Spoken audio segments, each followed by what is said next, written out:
નમસ્કાર વિદ્યાર્થી મિત્રો, સ્વાગત છે તમારું ઓરેકલ કેરિયર એકેડેમીના આજના કરંટ અફેર્સ વિથ જીકે સિરીઝના વિડીયોની અંદર. આજે છે મિત્રો 26 જૂન અને 26 જૂન 2021ના જેટલા પણ કરંટ અફેર્સના પ્રશ્નો બને છે તે બધા પ્રશ્નોની માહિતી આપણે આ વિડીયોની અંદર મેળવીશું અને સાથે સાથે દરેક પ્રશ્ન રિલેટેડ જે પણ ડિટેલ હશે આવનારી પરીક્ષાઓમાં પૂછાવા લાયક તેના વિશેની પણ માહિતી મેળવીશું. વિદ્યાર્થી મિત્રો, આજે કરંટ અફેર્સની સાથે સાથે મહાગુજરાત આંદોલનના 20 પ્રશ્નોની માહિતી આપણે મેળવીશું અને આવનારા 4 દિવસની અંદર જેટલા પણ મહાગુજરાત આંદોલનના પ્રશ્નો બને છે તે બધા પ્રશ્નોની માહિતી આપણે કરંટ અફેર્સની સાથે સાથે દરરોજ જોઈશું. તો આજે જોઈએ આપણા કરંટ અફેર્સનો પહેલો પ્રશ્ન. તો આજના કરંટ અફેર્સનો પહેલો પ્રશ્ન છે કે 23 જૂન 2021ના દિવસે કયા રાજ્યએ પશુ કલ્યાણ વોર રૂમની સ્થાપના કરી છે? તો અહીંયા આપણો જવાબ આવશે કર્ણાટક રાજ્ય. કર્ણાટક રાજ્યની સરકાર દ્વારા પશુ કલ્યાણ વોર રૂમની સ્થાપના કરવામાં આવી છે. શા માટે આ સ્થાપના કરી છે? તો પશુચાલકો સુધી સારામાં સારી સુવિધા પહોંચતી કરવી અને ઉત્પાદકતામાં વધારો કરવા માટે આ પશુ કલ્યાણ વોર રૂમની શરૂઆત કરવામાં આવી છે. અહીંયા છે કે ભારત દેશનો પ્રથમ રમકડા ક્લસ્ટર કઈ જગ્યાએ બનાવવાની જાહેરાત કરવામાં આવી છે? અહીંયા છે ભારત દેશનો રમકડા ક્લસ્ટર અહીંયા છે પ્રથમ. તો મિત્રો અહીંયા જવાબ આવશે કર્ણાટક. અહીંયા બીજા નંબરે છે કે કે.એમ. થિમૈયા સંગ્રહાલયનું ઉદ્ઘાટન કઈ જગ્યાએ કરવામાં આવેલું છે? તો મિત્રો તે પણ અહીંયા આપણો જવાબ આવશે કર્ણાટક. અને આ સંગ્રહાલયનું ઉદ્ઘાટન ભારત દેશના રાષ્ટ્રપતિ રામનાથ કોવિંદ દ્વારા કરવામાં આવ્યું હતું. નાગોર હોલ રાષ્ટ્રીય national park, Bandipur national park અને બનેરઘટ્ટા નેશનલ પાર્ક કર્ણાટકમાં આવેલ છે. હવે અહીંયા પ્રશ્ન 3 મહત્વના આપવામાં આવેલા છે આવનારી પરીક્ષાઓમાં પૂછાવા લાયક કે કોલર ખીણ શેના માટે પ્રખ્યાત છે?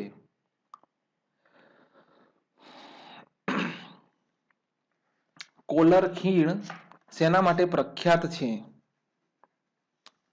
તો અહીંયા આપણો જવાબ આવશે સોના માટે. વિજયનગરની રાજધાની કઈ હતી? આ ઘણી પરીક્ષાઓમાં વિજયનગર વિશેનો પ્રશ્ન પૂછાયેલો છે. તો મિત્રો તેની રાજધાની હતી હમ્પી. અને હમ્પી કઈ નદીના કિનારે વસેલું હતું? તો તુંગભદ્રા. કઈ? તુંગભદ્રા. વિરુપાક્ષ મંદિર ક્યાં આવેલું છે? તો મિત્રો હમ્પીની અંદર. અહીંયા હમ્પીના જે 3 પ્રશ્નો બને છે તે 3 પ્રશ્નોની માહિતી અહીંયા આપવામાં આવેલ છે. તો યાદ રાખજો કે વિજયનગરની રાજધાની કઈ છે? તો હમ્પી. અને હમ્પી કઈ નદીના કિનારે વસેલું છે? તો તુંગભદ્રા. અને હમ્પીની અંદર કયું મંદિર આવેલું છે? તો વિરુપાક્ષ. આગળ જોઈએ તો આજનો બીજા નંબરનો પ્રશ્ન છે કે ઓસ્ટ્રેલિયામાં પ્રથમ ભારતીય જજ તરીકે કોની નિયુક્તિ કરવામાં આવેલ છે? તો અહીંયા આપણો જવાબ આવશે પ્રદીપસિંહ ટીવાનાની નિમણૂક ઓસ્ટ્રેલિયા દેશની અંદર ભારતીય જજ તરીકે કરવામાં આવેલી છે. પ્રદીપસિંહ ટીવાના ની નિમણૂક ઓસ્ટ્રેલિયા દેશમાં જજ તરીકે કરવામાં આવી છે. અહીંયા છે મિત્રો કે પ્રદીપસિંહ ટીવાના જલંધર પંજાબના રહેવાસી છે. અને અહીંયા મિત્રો શબ્દ લાગે છે પ્રથમ ભારતીય. માટે આ મુદ્દો આવનારી પરીક્ષા માટે મહત્વપૂર્ણ છે કે ઓસ્ટ્રેલિયા દેશની અંદર પ્રથમ ભારતીય જજ તરીકે કોને નિયુક્ત કરવામાં આવી છે? તો પ્રદીપસિંહ ટીવાના. હવે અહીંયા આપણે 3 થી 4 દિવસ પહેલા જોયું હતું. અહીંયા શબ્દ છે કે મહેમૂદ જમાલ. તો મહેમૂદ જમાલની નિમણૂક કેનેડા દેશમાં જજ તરીકે કરવામાં આવેલ છે. અહીંયા આ 10 દિવસની અંદર 2 જજની નિમણૂક બહારના દેશોની અંદર કરવામાં આવેલી છે. જે બંને જજો ભારતીય મૂળના છે. અહીંયા યાદ રાખજો મિત્રો, હાલની અંદર તો પ્રદીપસિંહ ટીવાનાની નિમણૂક ઓસ્ટ્રેલિયા દેશમાં અને અહીંયા છે મહેમૂદ જમાલ, તો તેમની નિમણૂક કેનેડા દેશની અંદર જજ તરીકે કરવામાં આવેલી છે. અહીંયા પ્રશ્ન છે, અહીંયાથી લગભગ 7 થી 8 પ્રશ્નો આપણે જોઈશું આવનારી પરીક્ષામાં પૂછાવાલા કે એનવી રમન્ના ભારત દેશના કેટલામા નંબરના ન્યાયાધીશ બન્યા છે.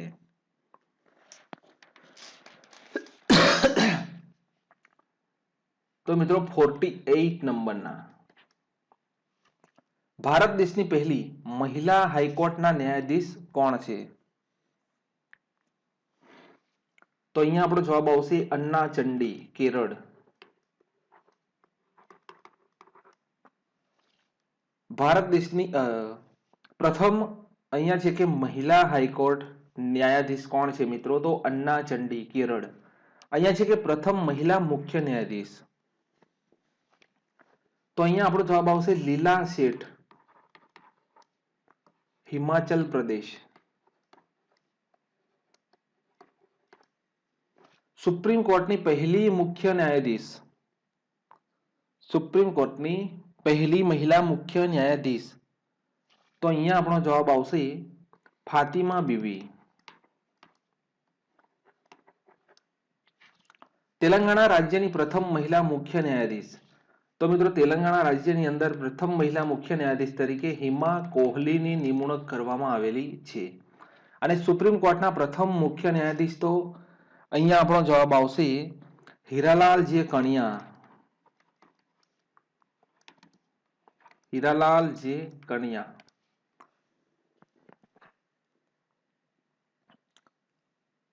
ભારત દેશના 48મા નંબરના ન્યાયાધીશ તરીકે કોની નિમણૂક કરવામાં આવી છે? તો એનવી રમન્ના. ભારત દેશની પહેલી મહિલા હાઈકોર્ટના ન્યાયાધીશ કોણ છે? તો અન્ના ચંડી, કેરળ. પ્રથમ મહિલા મુખ્ય ન્યાયાધીશ તો લીલા શેઠ, હિમાચલ પ્રદેશ. સુપ્રીમ કોર્ટની પહેલી મુખ્ય ન્યાયાધીશ કોણ છે? તો ફાતિમા બીવી. તેલંગાણા રાજ્યની પ્રથમ મહિલા મુખ્ય ન્યાયાધીશ કોણ છે? તો હિમા કોહલી. સુપ્રીમ કોર્ટના પ્રથમ મુખ્ય ન્યાયાધીશ કોણ છે? તો હીરાલાલ જે કણિયા. હવે અહીંયા મિત્રો જુઓ કે ઓસ્ટ્રેલિયા અને પાપુઆ બંનેની ઉપરની તરફ એક સંધિ આવેલ છે અને તેને કયા નામથી ઓળખવામાં આવે છે? તો ટોરન જળ સંધિ. અહીંયા છે બોસ જળ સંધિ. તો મિત્રો ઓસ્ટ્રેલિયા અને તસ્માનિયાની વચ્ચે બને છે. 2032 નો ગ્રીષ્મકાલીન ઓલિમ્પિક બ્રિસ્બેન ઓસ્ટ્રેલિયામાં આયોજિત કરવામાં આવશે. અહીંયા છે કે ડાઉન્સ ઘાસનું મેદાન કઈ જગ્યાએ આવેલ છે? તો ઓસ્ટ્રેલિયા દેશની અંદર આવેલ છે. અહીંયા 2 જળ સંધિ આપી છે તે આવનારી પરીક્ષા માટે મહત્વની છે. ઓસ્ટ્રેલિયા દેશની અંદર ઓસ્ટ્રેલિયા અને પાપુઆની બંનેની વચ્ચે ટોરન જળ સંધિ આવેલ છે અને બોસ જળ સંધિ ઓસ્ટ્રેલિયા અને તસ્માનિયાની વચ્ચે આવેલી છે. આગળ જોઈએ તો 3જા નંબરનો પ્રશ્ન જુઓ કે 2021 એડેલગીવ હુરન ફિલેન્થ્રોપિસ્ટ ઓફ ધ સેન્ચુરી અનુસાર 50 દાનકર્તાઓની સૂચિમાં પ્રથમ નંબરે કોણ છે? અહીંયા છે આ પ્રશ્ન કે એડેલગીવ હુરન ફિલેન્થ્રોપિસ્ટ ઓફ ધ સેન્ચુરી અનુસાર 50 દાનકર્તાઓની સૂચિમાં પ્રથમ નંબરે કોણ છે? તો અહીંયા આપણો જવાબ આવશે જમશેદજી તાતા. તો જમશેદજી તાતા પાછળના 100 વર્ષની અંદર દાન કરવાની સૂચિમાં પ્રથમ નંબરે છે. એટલે કે પાછળની જે સદી હતી તેની અંદર પૂરા વિશ્વની અંદર દાન કરવાની બાબતમાં જમશેદજી તાતા પ્રથમ નંબરે છે. જમશેદજી તાતાએ કેટલું દાન કરેલું છે? તો $102 બિલિયન નું દાન કરેલું છે. બીજા નંબર ઉપર બિલ ગેટ્સ છે અને તેમણે $72 બિલિયન નું દાન કરેલું છે. વિશ્વના 50 ની અંદર ફક્ત 2 જ ભારતીયનું નામ સામેલ કરવામાં આવેલું છે. એક તો અહીંયા છે મિત્રો પ્રથમ નંબરે કોણ છે? તો જમશેદજી તાતા. અને 12મા નંબર ઉપર અજીમ પ્રેમજી વિપ્રો કંપનીના જે માલિક છે તેમનો નંબર 12મા ક્રમ ઉપર આવેલ છે. હવે અહીંયા 2 મહત્વના પ્રશ્નો પણ જોઈ લો કે વર્લ્ડ ગિવિંગ ઇન્ડેક્સ 2021માં કયો દેશ પ્રથમ નંબરે છે? તો અહીંયા છે મિત્રો ઇન્ડોનેશિયા દેશ પ્રથમ નંબરે છે અને આપણો ભારત દેશ 14મા નંબર ઉપર છે. ભારત દેશમાં સૌથી લાંબી દરિયાઈ સીમા કયા રાજ્યની છે? તો અહીંયા આપણો જવાબ આવશે ગુજરાત. કૃત્રિમ ડીએનએ ની શોધ કોણે કરી હતી? તો અહીંયા જવાબ આવશે હરગોવિંદસિંહ ખુરાના. શું જવાબ આવશે? હરગોવિંદસિંહ ખુરાના. અને અહીંયા છે કે ડીએનએ ની શોધ કોણે કરી હતી? તો અહીંયા આપણો જવાબ આવશે જેમ્સ વી વોટસન. તો અહીંયા ચાર પ્રશ્નો છે આવનારી પરીક્ષાઓમાં પૂછાઈ શકે છે કે વર્લ્ડ ગિવિંગ ઇન્ડેક્સ 2021માં કયો દેશ પ્રથમ નંબરે છે? તો ઇન્ડોનેશિયા દેશ પ્રથમ નંબરે છે. ભારત દેશ 14મા નંબરે છે. ભારત દેશમાં સૌથી લાંબી દરિયાઈ સીમા કયા રાજ્યની છે? તો ગુજરાત રાજ્યની છે. કૃત્રિમ ડીએનએ ની શોધ કોણે કરી હતી? તો હરગોવિંદસિંહ ખુરાના દ્વારા કૃત્રિમ ડીએનએ ની શોધ કરવામાં આવી હતી. અને ડીએનએ ની શોધ કોણે કરી હતી? તો જેમ્સ વી વોટસન. અને અત્યારે મિત્રો હાલનો પ્રશ્ન છે કે પાછળની સદી ની અંદર વિશ્વની અંદર દાન કરવાની બાબતમાં પ્રથમ નંબરે કોણ છે? તો જમશેદજી તાતા. અને ભારત દેશની અંદર બે જ વ્યક્તિઓના નામ ટોપ 50 ની અંદર સામેલ કરવામાં આવેલા છે. એક છે અજીમ પ્રેમજી, વિપ્રો કંપનીના માલિક 12મા નંબર ઉપર, અને પ્રથમ નંબરે છે જમશેદજી તાતા. ચોથા નંબરનો પ્રશ્ન જુઓ. હાલમાં ભારત દેશના કયા આંતરરાષ્ટ્રીય એરપોર્ટને રોલ ઓફ એક્સેલન્સનો એવોર્ડથી સન્માનિત કરવામાં આવેલ છે? અહીંયા મિત્રો શબ્દ યાદ રાખવાનો છે, રોલ ઓફ એક્સેલન્સ એવોર્ડ થી સન્માનિત કરવામાં આવેલ છે. તો કયા એરપોર્ટને? તો અહીંયા આપણો જવાબ આવશે મિત્રો કોચીન આંતરરાષ્ટ્રીય એરપોર્ટ. તો કોચીન આંતરરાષ્ટ્રીય એરપોર્ટને રોલ ઓફ એક્સેલન્સ એવોર્ડથી સન્માનિત કરવામાં આવેલ છે અને કેરળનું સૌથી વ્યસ્ત એરપોર્ટ છે. અહીંયા મિત્રો ઇમેજની અંદર જોઈ શકો છો કોચી ઇન્ટરનેશનલ એરપોર્ટ. હવે ભારત દેશની અંદર જે મહત્વના એરપોર્ટ છે અને જે પરીક્ષાની અંદર પૂછાઈ શકે છે, તો તેના વિશેની આપણે માહિતી જોઈએ. તો અહીંયા છે કે ગોપીનાથ બારડોલી. બારડોલી નથી, અહીંયા છે બારડોલી આંતરરાષ્ટ્રીય એરપોર્ટ. તો આસામ રાજ્યના ગુવાહાટીમાં આવેલું છે. કેમ્પેગોડા આંતરરાષ્ટ્રીય એરપોર્ટ તો બેંગલુરુ કર્ણાટકની અંદર આવેલ છે. જયપ્રકાશ આંતરરાષ્ટ્રીય એરપોર્ટ તો પટણા બિહારની અંદર આવેલ છે. વીર સાવરકર આંતરરાષ્ટ્રીય એરપોર્ટ અંદમાન નિકોબારમાં આવેલું છે. ડોક્ટર બાબા સાહેબ આંબેડકર આંતરરાષ્ટ્રીય એરપોર્ટ તો મહારાષ્ટ્રના નાગપુરમાં આવેલું છે. ચૌધરી ચરણસિંહ આંતરરાષ્ટ્રીય એરપોર્ટ તો ઉત્તર પ્રદેશના લખનૌમાં આવેલું છે. લાલ બહાદુર શાસ્ત્રી આંતરરાષ્ટ્રીય એરપોર્ટ તો વારાણસીમાં આવેલું છે. નેતાજી સુભાષચંદ્ર બોઝ આંતરરાષ્ટ્રીય એરપોર્ટ તો કલકત્તામાં આવેલું છે. તો હાલમાં કયા એરપોર્ટને રોલ ઓફ એક્સેલન્સનો એવોર્ડ આપવામાં આવ્યો છે? તો અહીંયા આપણો જવાબ આવશે કોચીન આંતરરાષ્ટ્રીય એરપોર્ટ કેરળ રાજ્યની અંદર આવેલું છે. 5મા નંબરનો પ્રશ્ન છે કે ટોક્યો ઓલિમ્પિક માટે ભારત દેશ તરફથી અધિકારિક ઓલિમ્પિક થીમ એટલે કે સોંગ કયું લોન્ચ કર્યું છે? તો અહીંયા પહેલા જુઓ કે સ્પોર્ટ ઓથોરિટી ઓફ ઇન્ડિયા મંત્રી કોણ છે? તો મિત્રો કિરણ રિજ્જુ. કોણ છે? મંત્રી છે ભારત દેશના ખેલ મંત્રી. કોણ છે? તો કિરણ રિજ્જુ. અને તેમના દ્વારા જાહેરાત કરવામાં આવી છે કે હવે આજે ઓલિમ્પિક યોજાવાનો છે, જેની અંદર ભારત દેશ તરફથી આધિકારિક સોંગ તરીકે લક્ષ્ય તેરે નામ હૈ લોન્ચ કરવામાં આવેલું છે. તો આ હતી 5મા પ્રશ્નની માહિતી. આગળ જોઈએ તો હાલમાં કયા રાજ્યની સરકાર દ્વારા સ્માઇલ નામની પહેલ શરૂ કરવામાં આવેલી છે? તો અહીંયા આપણો જવાબ આવશે રાજસ્થાન રાજ્ય. રાજસ્થાન રાજ્યની સરકાર દ્વારા સ્માઇલ નામની પહેલ શરૂ કરવામાં આવેલી છે. અહીંયા ઇમેજની અંદર જોઈ શકો છો મિત્રો, અહીંયા છે સ્માઇલ. તો સ્માઇલ વિશેનું પૂરું નામ પણ સમજી લો કે social media interface learning engagement. આ પહેલ અંતર્ગત સોશિયલ મીડિયા નેટવર્ક દ્વારા વિદ્યાર્થીઓ સુધી ડિજિટલ રીડિંગ મટીરિયલ મોકલવામાં આવે છે અને આની સાથે ઈ કક્ષાનું પણ આયોજન કરવામાં આવેલ છે. અહીંયા છે મિત્રો social media interface four learning engagement हमारे स्टार शिक्षक. અહીંયા મિત્રો વાત થઈ રહી છે રાજસ્થાન રાજ્યની. તો રાજસ્થાન રાજ્યની રાજધાની છે જયપુર. મુખ્યમંત્રી છે અશોક ગહેલોત. ગવર્નર છે કલરાજ મિશ્રા અને મુખ્ય ન્યાયાધીશ છે ઇન્દ્રજીત મોહંતી. અહીંયા મિત્રો મેપની અંદર જુઓ રાજસ્થાન રાજ્યની લોકેશન. ક્ષેત્રફળની દ્રષ્ટિએ ભારત દેશનું સૌથી મોટામાં મોટું રાજ્ય કયું છે? તો રાજસ્થાન. અરવલ્લી પર્વતમાળા ભારત દેશના રાજસ્થાન રાજ્યની અંદર આવેલ છે. કઈ અહીંયા પ્રશ્ન પૂછી શકે કે અરવલ્લીની પર્વતમાળા, તો મિત્રો યાદ રાખજો રાજસ્થાન રાજ્ય. પ્રમુખ લોકનૃત્ય રાજસ્થાન રાજ્યના તો કઠપુતલી, ચાકરી, ટેર તાલી અને પનિહારી અને લાસ્ટમાં છે ઘુમર. આ રાજસ્થાન રાજ્યના પ્રમુખ લોકનૃત્ય છે.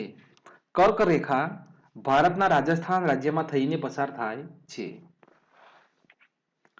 આગળ જોઈએ તો મિત્રો 7મા નંબરનો પ્રશ્ન છે કે હાલમાં કયા રાજ્યમાં કૃષક બંધુ યોજનાની ફરી વખત શરૂઆત કરવામાં આવેલી છે? અહીંયા મિત્રો યોજનાનું નામ છે કૃષક બંધુ યોજના. તો અહીંયા જવાબ આવશે પશ્ચિમ બંગાળ રાજ્ય. પશ્ચિમ બંગાળ રાજ્યમાં કૃષક બંધુ યોજનાની ફરી વખત શરૂઆત કરવામાં આવી છે. આ યોજનાને પ્રથમ વખત 2018માં શરૂ કરવામાં આવી હતી અને અત્યારે 2021માં તેને ફરીથી રિલોન્ચ કરવામાં આવેલ છે. અહીંયા છે મિત્રો વેસ્ટ બેંગાલ કૃષક બંધુ સ્કીમ.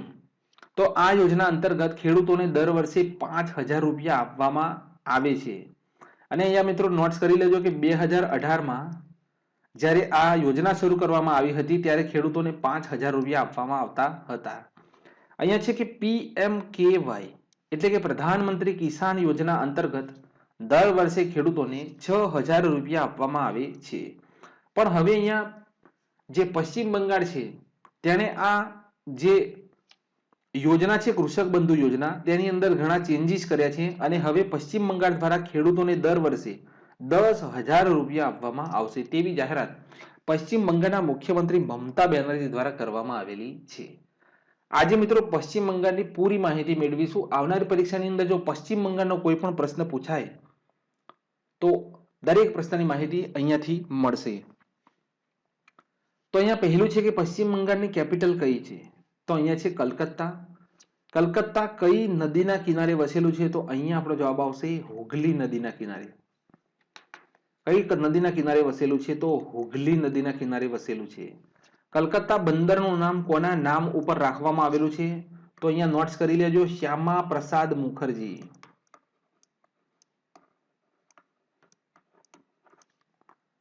ભારત દેશમાં પ્રથમ જીઆઈ ટેગ પશ્ચિમ બંગાળના દાર્જિલિંગની ટી એટલે કે ચાને મળ્યો હતો.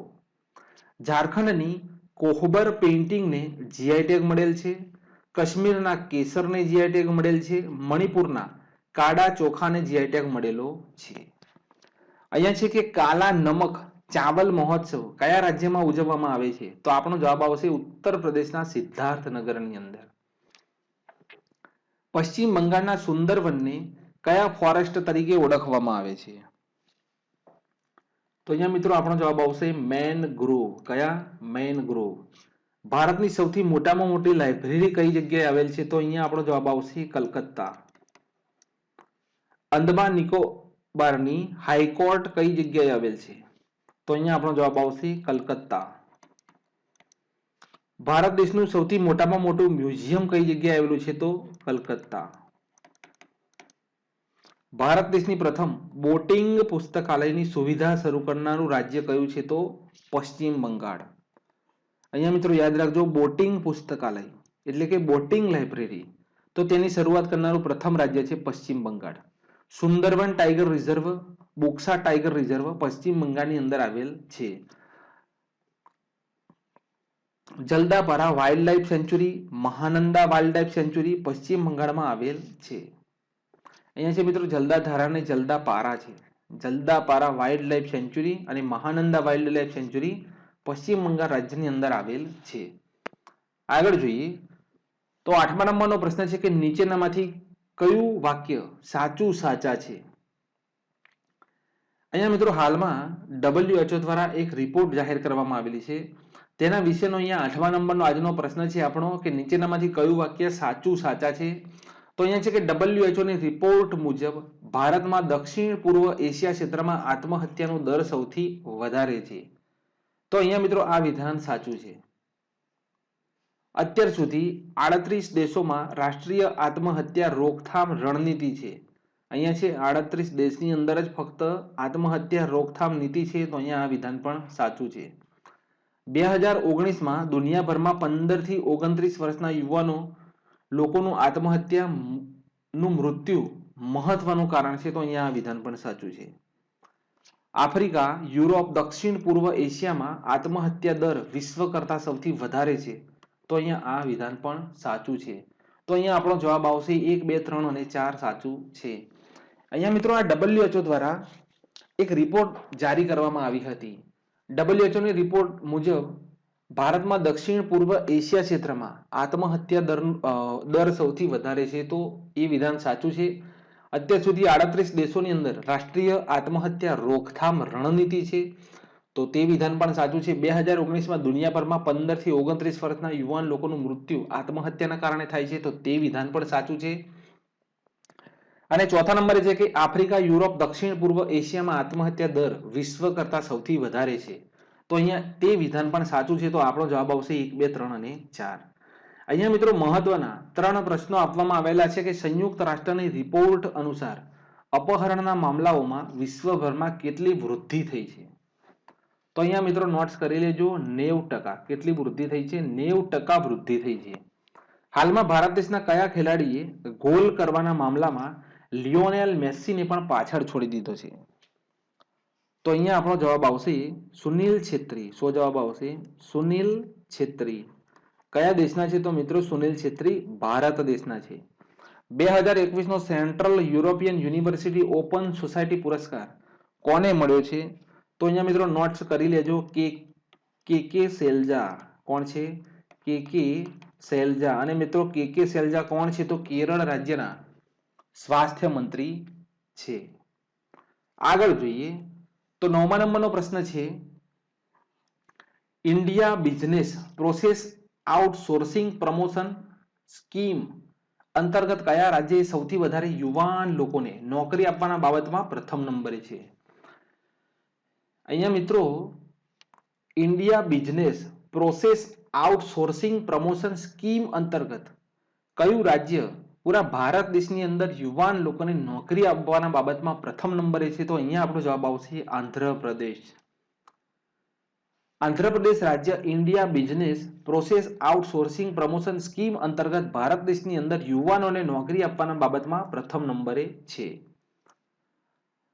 કેટલા યુવાનોને મિત્રો નોકરી આપી છે? તો 12,934 યુવાનોને નોકરી આપી છે, જ્યારે તમિલનાડુ રાજ્ય બીજા નંબરે છે અને તમિલનાડુ રાજ્યએ 9,401 યુવાનોને નોકરીઓ આપી છે.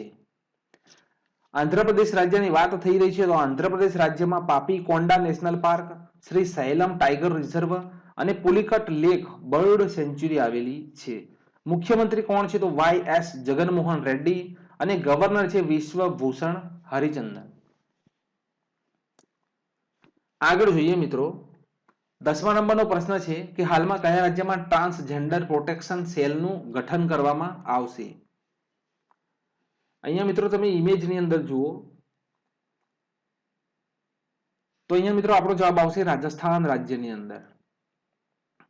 તો રાજસ્થાન રાજ્યમાં ટ્રાન્સજેન્ડર પ્રોટેક્શન સેલનું ગઠન કરવામાં આવશે. ટ્રાન્સજેન્ડર સમુદાયોના અધિકારોની રક્ષા કરવા માટે આ પ્રોટેક્શન સેલનું ગઠન કરવામાં આવી રહ્યું છે. અહીંયા આ પ્રશ્ન આપણો પૂરો થાય છે. નીચે જુઓ 3 મહત્વના પ્રશ્નો છે. તો ભારત દેશનું પહેલું અંગદાતા સ્મારક કઈ જગ્યાએ આવેલ છે? તો આપણો જવાબ આવશે રાજસ્થાન રાજ્ય. કઈ જગ્યાએ આવેલ છે? રાજસ્થાન રાજ્ય. આગળ છે કે સ્ટેચ્યુ ઓફ પીસ કઈ જગ્યાએ આવેલ છે? તો મિત્રો રાજસ્થાન રાજ્યના પાલી જિલ્લામાં સ્ટેચ્યુ ઓફ પીસ આવેલ છે. અને એક પૌધા સુપોષિત બેટી કે નામ યોજના કયા રાજ્યની છે? તો રાજસ્થાન. કયા રાજ્યની છે? રાજસ્થાન રાજ્યની આ યોજના છે. દરેક પ્રશ્ન રિલેટેડ જે રાજ્યની પણ આપણે ચર્ચા કરીશું તે રાજ્યના 3 થી 4 પ્રશ્નો ડેઈલી કરંટ અફેર્સની અંદર મિત્રો મૂકવામાં આવે છે. અને જો વિડીયો પસંદ આવતો હોય ને તો મિત્રો લાઈક અને શેર જરૂરથી કરજો. તો હાલમાં ટ્રાન્સજેન્ડર પ્રોટેક્શન સેલનું ગઠન કઈ જગ્યાએ કરવામાં આવશે? તો રાજસ્થાન રાજ્યની અંદર. ભારત દેશનું પહેલું અંગદાતા સ્મારક કઈ જગ્યાએ આવેલું છે? તો રાજસ્થાન રાજ્યની અંદર. સ્ટેચ્યુ ઓફ પીસ કઈ જગ્યાએ આવેલ છે? તો રાજસ્થાનના પાલી જિલ્લામાં. અને એક પૌધા સુપોષિત બેટી કે નામ યોજના કયા રાજ્યની છે? તો રાજસ્થાન રાજ્યની. આગળ જોઈએ 11મા નંબરનો પ્રશ્ન છે કે હાલમાં કયા રાજ્યની સરકાર દ્વારા ઓલિમ્પિક ખેલ વિજેતા માટે 6 કરોડ રૂપિયા ના ઇનામની જાહેરાત કરવામાં આવેલી છે? તો અહીંયા મિત્રો તમે જોઈ આપણે ગઈકાલના કરંટ અફેર્સની અંદર જે આ રાઉન્ડ જે આપવામાં આવેલા છે તેના વિશેની આપણે ચર્ચા કરી હતી કે કયું રાઉન્ડ કયા દેશનું ખંડનું પ્રતીક છે, કયા દેશનું પ્રતીક છે, તેની આપણે ચર્ચા કરી હતી. તો અહીંયા મિત્રો ઇમેજની અંદર જોઈ શકો છો મનોહરલાલ ખટ્ટર. તો અહીંયા આપણો જવાબ આવશે હરિયાણા.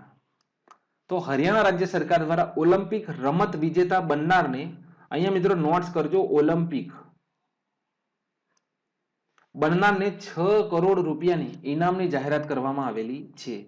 હરિયાણા રાજ્ય તરફથી કોઈ પણ હવે ઓલિમ્પિકની અંદર ગોલ્ડ મેડલ જીતશે તો તેને 6 કરોડ રૂપિયા આપવામાં આવશે તેવી જાહેરાત હરિયાણાના મુખ્યમંત્રી મનોહરલાલ ખટ્ટર દ્વારા કરવામાં આવેલી છે. હરિયાણાની કેપિટલ કઈ છે? તો ચંદીગઢ. મુખ્યમંત્રી કોણ છે? મનોહરલાલ ખટ્ટર. ગવર્નર કોણ છે? સત્યદેવ નારાયણ આર્ય. અને ગ્રામ દર્શન પ્લેટફોર્મ કયા રાજ્યનું છે? તો મિત્રો હરિયાણા. મેરા પાણી મેરી વિરાસત યોજના કયા રાજ્યની છે? તો હરિયાણા રાજ્યની આ યોજના છે. જે પણ રાજ્યનો મિત્રો પ્રશ્નો હશે તે રાજ્યના 2 થી 3 પ્રશ્નો ડેઈલી કરંટ અફેર્સની અંદર મૂકવામાં આવે છે અને મિત્રો તમે નોટ્સ કરજો. આ જે પ્રશ્નો ડેઈલી મૂકવામાં આવે છે તેની અંદરથી જ આવનારી પરીક્ષાઓમાં 100% પ્રશ્ન પૂછાશે. આગળ જોઈએ 12મા નંબરનો પ્રશ્ન છે મિત્રો અહીંયા જીડીપી વિશેનો પ્રશ્ન છે કે મૂડીઝ, અહીંયા પહેલા ઇમેજની અંદર જુઓ મૂડીઝ ઇન્વેસ્ટર્સ કંપની. તો મૂડીઝ એ 2021 ના અહીંયા શબ્દ પકડજો કેલેન્ડર વર્ષ ની જીડીપી ગ્રોથ રેટનું અનુમાન નવું કેટલું લગાવ્યું છે? અહીંયા છે કે નવું અનુમાન. પહેલા કેટલું હતું તો તે પણ માહિતી મેળવી લઈએ. તો હાલમાં મૂડીઝ એ 2021 ના કેલેન્ડર વર્ષની જીડીપી ગ્રોથ રેટનું નવું અનુમાન 9.6% રહેશે તેવું જણાવ્યું છે. પહેલા મૂડીઝે 2021 ના કેલેન્ડર વર્ષની જીડીપી ગ્રોથ રેટ 13.9% રહેશે તેવું અનુમાન લગાવ્યું હતું અને હવે તેને ઘટાડીને 9.6% કરી દીધેલ છે. કેલેન્ડર વર્ષ અને ફાઇનાન્શિયલ વર્ષની અંદર અંતર હોય છે. તો કેલેન્ડર વર્ષ 1 જાન્યુઆરીથી શરૂ થાય છે અને 31મી ડિસેમ્બરે પૂરું થાય છે અને ફાઇનાન્શિયલ વર્ષ 1 એપ્રિલથી શરૂ થાય છે અને બીજા વર્ષના માર્ચ મહિના સુધીનું ગણાય છે. તો અહીંયા હાલમાં મૂડીઝ દ્વારા કેલેન્ડર વર્ષનો જીડીપી ગ્રોથ રેટ 13.9% જેટલું અનુમાન થોડા સમય પહેલા લગાવવામાં આવ્યું હતું. આ હવે તેને ઘટાડીને 9.6% કરી દીધેલ છે. 13મા નંબરનો પ્રશ્ન જુઓ કે હાલમાં ગુજરાત કોલેજ લાઇબ્રેરીનું નામ બદલીને શું રાખવામાં આવ્યું છે? અહીંયા છે મારું ગુજરાત. તો ગુજરાત કોલેજ લાઇબ્રેરીનું નામ બદલીને વિનોદ કિનારીવાલાના નામ ઉપર રાખવામાં આવેલું છે. આ લાઇબ્રેરી પહેલા બ્રિટિશ ગવર્નર સિડન હામના નામ ઉપરથી ઓળખાતી હતી.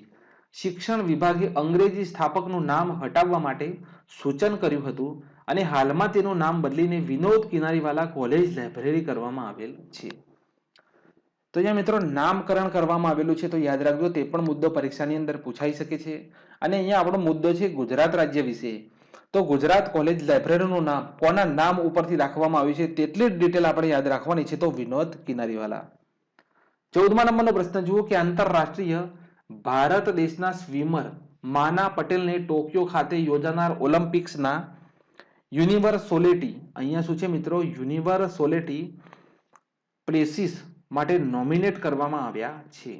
અહીંયા મિત્રો જુઓ ઇમેજની અંદર કે અમદાવાદનું ગૌરવ સ્વિમર માના પટેલ વડાપ્રધાન નરેન્દ્ર મોદી કરી ચૂક્યા છે મિત્રો સન્માનિત.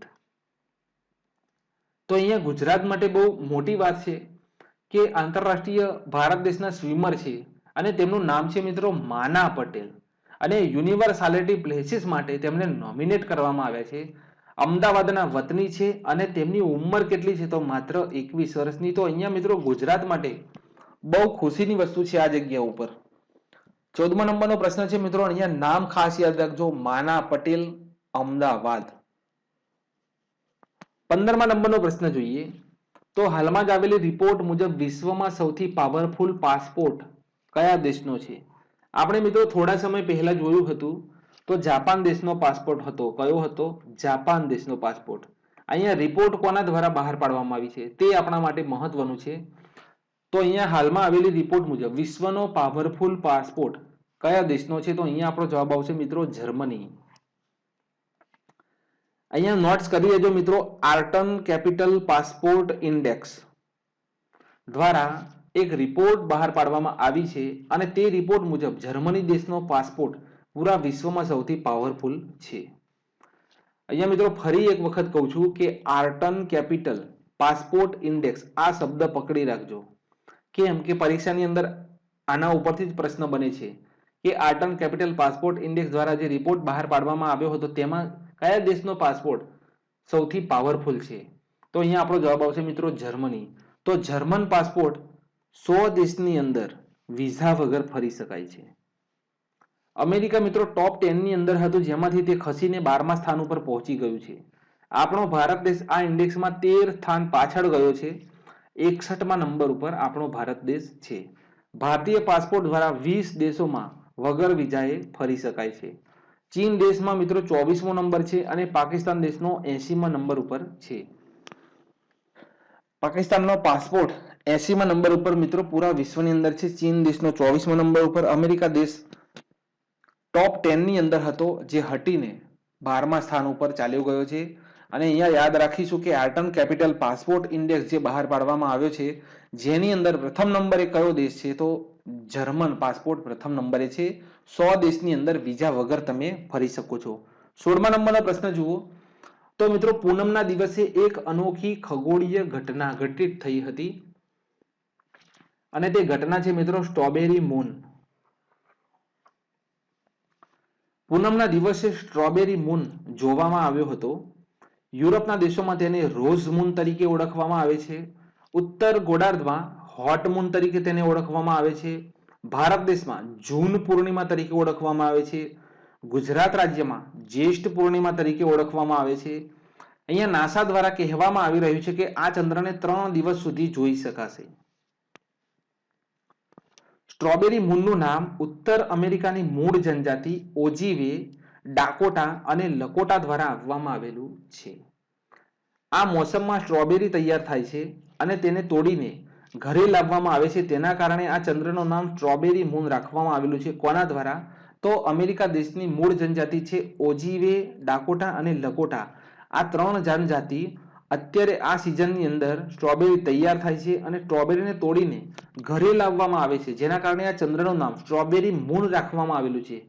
હવે મિત્રો મેઇન મુદ્દો નોટ્સ કરી લેજો કે 24 જુલાઈના રોજ ડક મૂન દેખાશે. કઈ તારીખે? 24 જુલાઈના રોજ ડક મૂન દેખાશે. અહીંયા જોઈ શકો છો મિત્રો જુલાઈ ફૂલ મૂન્સ ધ બક મૂન. અહીંયા સોરી મિત્રો ડક નથી બક છે. ક્યારે દેખાશે? તો 24 જુલાઈના રોજ બક મૂન દેખાશે. તો અહીંયા ખાલી 4 મુદ્દાઓ યાદ રાખજો. પૂનમના દિવસે સ્ટ્રોબેરી મૂન, યુરોપ દેશમાં રોઝ મૂન, ઉત્તર ગોળાર્ધમાં હોટ મૂન, ભારત દેશમાં જૂન પૂર્ણિમા અને ગુજરાતની અંદર જ્યેષ્ઠ પૂર્ણિમા તરીકે ઓળખવામાં આવે છે. હવે મિત્રો જોઈએ જીકેના અતિ મહત્વના પ્રશ્નો. તો જ્યાં કરંટ અફેર્સની સાથે સાથે વિદ્યાર્થી મિત્રો 20 જેટલા મહત્વપૂર્ણ મહાગુજરાત આંદોલનના પ્રશ્નોની માહિતી અહીંયા મેળવીશું. અને આ આવનારા 4 દિવસની અંદર જેટલા પણ મહાગુજરાત આંદોલનના પ્રશ્નો બને છે તે બધા જ પ્રશ્નો કરંટ અફેર્સની સાથે સાથે આપણે પૂરા કરીશું. તો અહીંયા પ્રથમ નંબરે જુઓ કે 1953માં બુડાપેસ્ટમાં યોજાયેલ વિશ્વ શાંતિ પરિષદમાં ભારત દેશનું પ્રતિનિધિત્વ કયા સંગીતકારે કર્યું હતું? અહીંયા આ પહેલો પ્રશ્ન છે તે મહાગુજરાત આંદોલનનો નથી. તો 1953માં બુડાપેસ્ટમાં યોજાયેલ વિશ્વ શાંતિ પરિષદમાં ભારતનું પ્રતિનિધિત્વ કયા સંગીતકારે કર્યું હતું? તો અહીંયા જવાબ આવશે પંડિત ઓમકારનાથ ઠાકુર. બીજા નંબરનો પ્રશ્ન જુઓ કે મહાગુજરાત લડત સમિતિ બેંક એકાઉન્ટનો વહીવટ કોણે સંભાળ્યું હતું? મહાગુજરાત લડત સમિતિના બેંક એકાઉન્ટનો વહીવટ કોણે સંભાળ્યો હતો?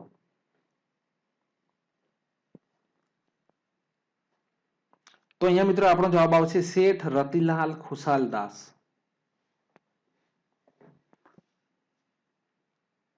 ત્રીજા નંબરે છે કે મહાગુજરાત આંદોલનને જમીનોના દલાલોની લડત કોણે ગણાવી છે? જમીનોના દલાલોની લડત કોણે ગણાવી છે? તો આપણો જવાબ આવશે જવાહરલાલ નહેરુ. મહાગુજરાત આંદોલન દરમિયાન ઇન્દુલાલ યાજ્ઞિકે કયા સ્થળેથી પદયાત્રા કાઢી હતી? તો મિત્રો વડોદરાથી પાટણ. મહાગુજરાત આંદોલન વખતે જરૂર પડે હું ઉભો રહીને ગોળીબાર કરાવીશ એ વિધાન કોણે કહ્યું હતું? તો આ વિધાન કહ્યું હતું મોરારજી દેસાઈએ. છઠ્ઠા નંબરનો પ્રશ્ન જુઓ. તો મહાગુજરાત જનતા પરિષદના વકીલ તરીકે કોણે સેવા આપી હતી?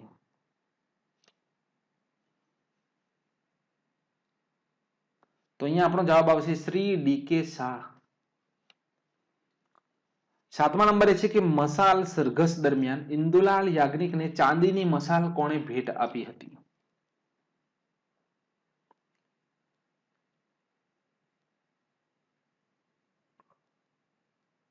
તો અહીંયા આપણો જવાબ આવશે પ્રવીણ 40,000. મહાગુજરાત આંદોલન દરમિયાન આપણી લોકશાહીમાં લોકો આપણી સાથે છે, શાહી અને શાહીપણું નહેરો સાથે છે તેવું વિધાન કોણે કહ્યું હતું? તો અહીંયા વિધાન કહ્યું હતું મિત્રો સનત મહેતા. મહાગુજરાતના સાપ્તાહિકના તંત્રી તરીકે કોણે કામગીરી બજાવી છે? મહેન્દ્ર દેસાઈ. કયા સાહિત્યકારે મહાગુજરાતના ગરબાઓની રચના કરી છે?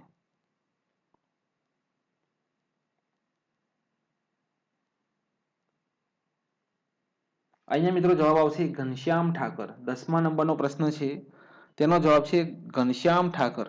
11મા નંબરનો પ્રશ્ન જુઓ કે જિંદાબાદ જિંદાબાદ મહાગુજરાત જિંદાબાદ કોની પંક્તિ છે? તો વ્રજમાત્રી. કોની છે? વ્રજમાત્રી. 12મા નંબરનો પ્રશ્ન જોઈએ.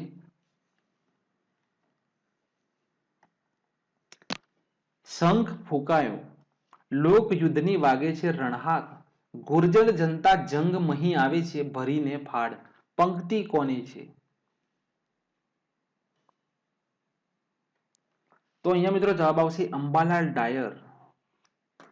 શંખ ફૂંકાયો લોકયુદ્ધની વાગે છે રણહાક ગુર્જર જનતા જંગ મહી આવે છે ભરીને ફાડ પંક્તિ છે અંબાલાલ ડાયરની. મહાગુજરાત આંદોલનના નેતા ઇન્દુલાલ યાજ્ઞિક કયા આશ્રમ સાથે સંકળાયેલા હતા? તો અહીંયા આપણો જવાબ આવશે નેનપુર આશ્રમ.